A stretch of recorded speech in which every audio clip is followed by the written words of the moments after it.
전주 혜성고등학교 3학년 학생 여러분 반갑습니다. 사회문제 탐구 시간입니다. 기능론과 갈등론에 관한 강의 잘 들어보셨나요? 사회를 보는 관점 중에서 거시적 관점에 해당하는 두 가지 이론에 대한 내용들이었는데요. 거시와 미시를 나누는 기준은 사회적 관계의 수준입니다. 거시와 미시는 서로 상대적인 개념이고요. 각각 구조와 행위를 내포한다고 할 수 있겠는데요. 다시 말씀드리자면 거시적 구조와 거시적 행위, 그리고 미시적 구조와 미시적 행위가 존재할 수 있습니다. 시민사회랄지 자본주의 경제관계 혹은 계급관계, 국가 세계 체제 등 이러한 것들은 거시적 관계에 해당한다고 볼 수가 있겠는데요. 반대로 친구 관계, 가족 관계, 이웃 관계 등은 미시적 관계라고 볼 수 있겠습니다. 여러분은 지난 시간까지 이러한 거시적 관점, 즉 기능론과 갈등론에 대해서 학습하셨고요. 오늘 이 시간에는 상징적 상호작용론에 대해서 학습해 보도록 하겠습니다. 상징적 상호작용론은 사회현상을 바라보는 관점 중에서 미시적 관점에 해당하는 대표적인 이론입니다. 기본적으로 개인들이 상호작용하는 과정에서 나타나는 행위의 주관적인 동기와 그리고 의미의 해석에 초점을 두고 현상을 바라보고 있는데요. 사회는 개인들이 다양한 상징을 활용해서 의미를 주고받는 상호작용이 다양하게 얽혀서 나타나는 곳이라고 보고 있습니다. 자, 여기서 중요한 키워드 나왔죠? 바로 주관적인 동기와 그리고 의미의 해석, 그리고 상징을 활용한다, 의미를 주고받는다, 이러한 핵심 단어 등이 나올 수 있겠습니다. 상징적 상호작용론은요, 앞에서 키워드로 짚어드렸다시피 사회 구성원이 자신의 상황에 대해서 각자가 의미를 부여하고 해석하는 상황 정의를 통해 행동한다고 보고 있습니다. 따라서 인간 스스로가 자신의 행동에 대해서 의미를 부여하고 해석하려면 어떤 존재여야 될까요? 그렇죠. 인간이 상당히 능동적이어야 한다는 것을 강조하고 있습니다. 상징적 상호작용론은요, 이러한 개인의 능동적인 사고 과정과 그리고 행위의 선택, 타자와의 의사소통 과정에 주목하고 있습니다. 사람은 상징을 사용해서, 여기 상징이라는 말 보이시죠? 상징을 사용해서 상호작용하고 그 과정에서 주위 사람들과의 관계를 깨닫고 자신이 어떻게 행동할 것인가를 판단한다는 거죠. 네, 여기서 상징이라는 말이 굉장히 중요한데요. 이 상징이라는 것은 기호나 언어, 문자나 소리, 혹은 얼굴 표정, 옷차림, 이런 것들과 같이 인간의 행위나 언어에 담긴 특정한 의미를 말하는 것입니다. 예를 들어드리자면요. 경찰이 수신호를 하면 거리에서 자동차가 멈추기도 하고 가기도 하잖아요. 이것이 가능한 이유가 뭘까요? 그렇죠. 경찰 제복과 그리고 수신호가 갖는 상징들을 우리 모두가 이해하고 함께 수용하고 있기 때문에 그렇습니다. 요약 정리해 드리자면 상징적 상호작용론은 개인들이 자신들 나름대로의 방식으로 주어진 상황을 정의하고 이에 따라 행동하고 있음을 강조하고 있습니다. 그렇기 때문에 이 이론에서 가장 중요하게 보는 것은 무엇이겠어요? 객관적인 사회 조건이 아니라 개인이 그것을 어떻게 주관적으로 인지하고 평가하느냐 하는 상황 정의, 바로 그것이겠죠. 그런데 상징적 상호작용론에도 한계가 있습니다. 개인행위자의 상호작용에만 초점을 맞추다 보니까 이 상호작용에만 초점을 맞추다 보니까 이 같은 상호작용에 영향을 미칠 수 있는 사회 구조나 혹은 제도의 영향력을 간과했다는 점이죠. 이렇게 해서 우리는 기능론과 갈등론, 그리고 상징적 상호작용론까지 살펴보았는데요.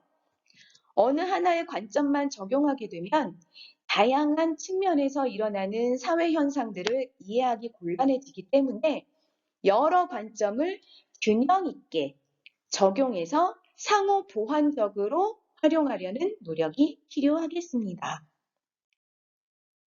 탐구활동 보시겠습니다. 자, 여기 세 사람이 있는데요. 세 사람이 각자 노인 단독 가구가 증가하는 현상을 여러 관점으로 바라보고 있죠. 자, 먼저 가번에 안경 쓰신 분. 이분은 가정이 노인을 봉양하는 역할을 제대로 하지 못해서 그래서 혼자 사는 노인이 어려움을 겪고 있는 거다. 그렇기 때문에 이런 문제를 해결하기 위해서는 그 지역 내에 다른 가족들과 결연을 맺어 주어서 가족 구성원처럼 잘 보살피도록 해야 된다. 뭐 이렇게 말하고 있는데요. 자, 이분의 입장은 사회 질서를 유지하기 위해서 사회의 한 부분인 이 가정의 기능을 회복함으로써 사회 문제를 해결할 수 있다라고 보고 있습니다. 자, 그래서 가의 입장은 무슨 이론일까요? 네, 맞습니다. 바로 기능론의 입장이 되겠지요. 자, 다음 4번입니다. 우리 사회에서 의미라는 말이 나왔죠. 자, 그리고 어른의 의미가 무엇인지 생각해 봐야 되고, 또 젊은 사람들이 나이 든 부모나 노인을 어떻게 이해하고 있는지를 파악해야 한다고 주장하고 있습니다. 자, 이것은 일상생활 속의 상호작용 과정에서 나타나는 행위의 의미 해석에 초점을 두어서 현상을 보려는 관점이기 때문에 무엇일까요? 네, 맞습니다. 바로 상징적 상호작용론이 되겠지요. 4번 보시겠습니다. 자, 여러분 잘하고 계세요. 자, 4번은 경제력을 가진 사람이 중요한 사회적 결정을 한다. 이렇게 말을 하고 있네요. 자, 여기까지만 읽어도 여러분 정답을 예측할 수 있겠죠? 네, 좀 더 볼게요. 4번 주장의 핵심이 되는 한 줄 더 볼게요. 자, 이런 말도 있어요. 노인들의 경제적 불평등이라는 말을 쓰고 있네요. 노인들의 경제적 불평등을 해소할 방안을 세워야 한다. 이런 말을 하고 있는데요. 자, 4번은 지배 집단이 가진 기득권 때문에 발생한 불평등한 구조를 해소하려는 점에서 효용이 있는 관점이죠. 자, 따라서 4번의 관점은 무슨 이론이 될까요? 네, 맞습니다. 바로 갈등론이 되겠습니다. 자, 다음 문제 풀어볼게요. 1번. 강상류에서 모험을 즐기는 인간의 모습이나, 자, 인간의 모습. 기우제를 지낸다. 댐을 만든다. 이러한 인간의 의도 나왔고요. 노력 나왔습니다. 자, 이것을 무슨 현상이라고 할까요? 네, 맞습니다. 바로 사회 현상이라고 하지요.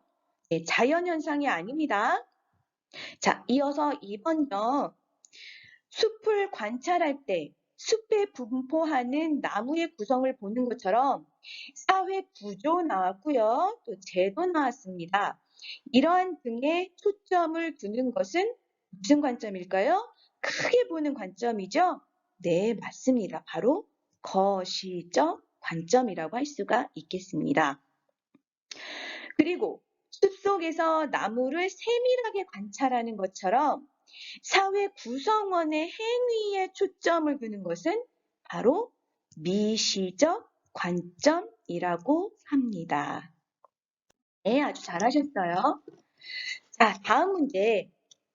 사회 문화 현상을 바라보는 각각의 관점과 그 특징을 바르게 연결해보자 그랬는데요.